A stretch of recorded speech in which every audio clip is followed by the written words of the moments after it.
Қашқалан отырма? Осындай шаш жарасатса күшті. Вот красавчик. Вау деп жатыр ғой шашыңа. Вау. Біраз қатысушылар соңғы кездері өзгеріп жүрген сияқты. Қан атқарып шықты. Күшті жарасады. Кезінде өзі жүріп тұрмын. Кең шалбар киіп алды енді. Кең шалбар жоқ болса өлек па енді. Кең мынандай талсыз. Көбісі арықтап кетті ма деп жатыр. Иә, арықтадым, қарын жоқ бұрынғыдай. Ертең пачка дөнер салам сол кезде көресіздер. Бір кісілердің ықпалы ма бұл? Өзіме сөз берген, дұрыс өзім кезінде қалпыма келемін деп. Ал шаршап кеттім ірім. Ұқыптау жүру керек, иә? Қайсың Айжан? Барлықтарыңыз саламатсыздар ма? Амансың ба? Жалпы мінез деп жатамыз ғой, өзіңнің бойыңнан көргің келмейтін мінез бар ма? Ай, осы мінезімді өзгертсем ғой дейтіндей. Иә, бар кеше ғана соны ойланғам. Мен кішкене тіке сөйлеп жүрем адамдарға. Ну, қазір енді байқалып жатқан жоқ та, тіке сөйлеп жүрем. И адамның көңіліне қарамай қалуы мүмкін да. Соны өзім кішкене түзегім келеді. Ал қандай жағдайда ашуланасың?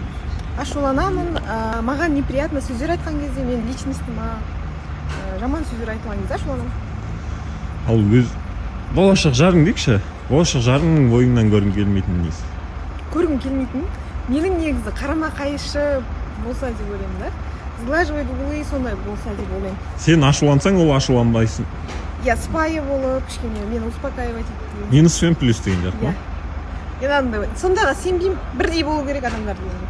Ассалаумағалейкум. Уағалейкум. Тірлік қалайсың? Жақсы, шүкір, өздеріңіз қалайсыз? Шүкір аман, сен кеше Ерекең арқасында сені стилист ретінде танып жатыр ғой. Жалпы өзіңе қандай стильде қыздар ұнайды? Маған жалпы адамдарға өзіне ыңғайлы болса болды. Самое главное сол. Негізі стильге аса қатып қалған не жоқ, бірақ по одежке встречают, по уму провожают деп айтады. Орыстардың бір күшті несі бар ғой сөзі. Сол себепті мен өзіме қалай ыңғайлы солай киінемін. Ерекеңде кеше стилімді өзгертемін дегеннен кейін біз дүкендерге барып көрген болатынбыз. Септігімді кішкене осыны тигіздің. Иә, тигіздім. Бірақ халыққа ұнап жатқан сияқты стилі. Жаңашылдыққа жақын адамдар егер бір нәрсені өзгерткісі келсе, неге өзгертпеске? Негізі маған любой стиль жарасады. Классика болсын, жай болсын. Қазір менде андай больше как уличный стиль сияқты всегда киініп жүремін. Өзіме ыңғайлы болғаннан кейін оверсайз барлығы. Негізі көп сурет мен андай семіз болғаннан кейін может оверсайз кетіп ондай емес, просто свободно тұрған өзіме киім киінемін. Қыздарға мүлдем тоже қарсылығым жоқ. Қандай киім кисе де өздері біледі.